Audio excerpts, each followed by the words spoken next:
টানা 2 যুগ ধরে সিরিয়ার প্রেসিডেন্ট ছিলেন বাশার আল আসাদ। তার আগে 1971 সাল থেকে 2000 সাল পর্যন্ত সিরিয়া শাসন করেছেন তারই বাবা হাফেজ আল আসাদ।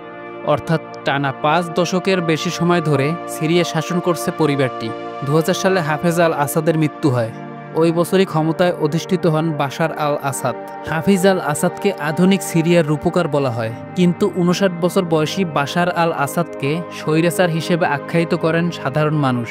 কূটনৈতিকভাবে প্রাজ্ঞ হাফেজ সব দেশের সঙ্গে মোটামুটি একটা সম্পর্ক ধরে রাখার চেষ্টা করতেন। সিরিয়ার অর্থনীতিকেও এগিয়ে নেন তিনি। বাংলা 24 চ্যানেলে আপনি নতুন হলে অনুরোধ করব সাবস্ক্রাইব করে বেল আইকনে ক্লিক করুন। সেই ধারা বজায় রেখেছিলেন আসাদও। তার শাসনামলের শুরুর দিকে প্রশাসনিক রাজনৈতিক সংস্কারের পাশাপাশি অর্থনৈতিক মন্দা মোকাবেলায় বিশেষ ভূমিকা রাখেন তিনি। বাশারের জন্ম 1965 সালে দামস্কে ইউনিভার্সিটি থেকে চিকিৎসাশাস্ত্রে স্নাতক ডিগ্রি অর্জন করেন তিনি। এরপর লন্ডনে যান চক্ষু বিশেষজ্ঞ হওয়ার জন্য পড়াশোনা করতে। 1994 সালে হঠাৎ এক সড়ক দুর্ঘটনায় তার বড় ভাই বাসেল আল আসাদ মারা যান। এরপর বাবার নির্দেশে দামেস্কে ফিরে আসেন আসাদ। বাবার নির্দেশেই সিরিয়ায় সামরিক বিষয়ে পড়াশোনা শুরু করেন তিনি। 2000 সালে মাত্র 34 বছর বয়সী সিরিয়ায় ক্ষমতায় বসেন তিনি। 2007 সালের প্রেসিডেন্ট নির্বাচনে পুনর্নির্বাচিত হন তিনি। শুরুর দিকে আসাদকে প্রেসিডেন্ট হয়েও সাধারণ জীবন কাটাতে দেখা যেত। গাড়ি চালাতেন নিজেই। ব্রিটিশ সিরীয় স্ত্রী আসমাকেই সঙ্গে নিয়ে বিভিন্ন জায়গায় তাকে দেখা যেত। ওই সময় তরুণ, পশ্চিমা শিক্ষায় শিক্ষিত ও আধুনিক মানসিকতার আসাদকে পছন্দ করতেন সাধারণ সিরীয়রা। কিন্তু 2007 সালে পুনর্নির্বাচিত হওয়ার পর থেকেই পট পরিবর্তন হতে থাকে। তিনি তার ক্ষমতাকে অক্ষত রাখতে বিভিন্ন পন্থা নিতে থাকেন। দীর্ঘদিন ক্ষমতা আঁকড়ে ধরে রাখার উদ্দেশ্যে সংস্কারের পথ থেকে সরে আসেন। দমন করতে থাকেন বিরোধী মত। তার শাসনামলে বহু সরকার বিরোধী শিক্ষাবিদ, বুদ্ধিজীবী আটক হন। 2011 সালের মার্চে সিরিয়ার দক্ষিণের শহর দেরাতে প্রথম সরকার বিরোধী বিক্ষোভ শুরু হয়।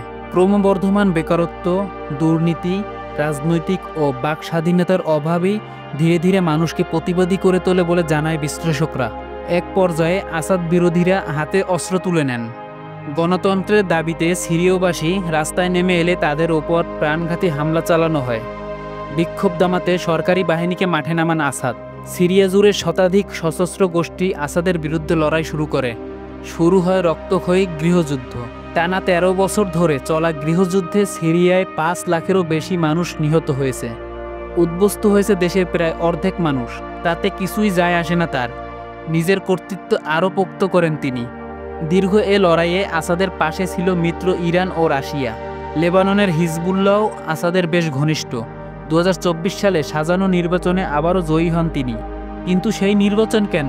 তার পতনের আগ পর্যন্ত তিনি যে নির্বাচনে জিতবেন তা সবাই জানত।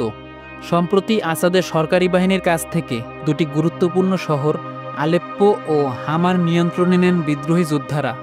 এরপর হেমস সহ অন্যান্য শহরেরও নিয়ন্ত্রণ নেওয়া শুরু করে তারা।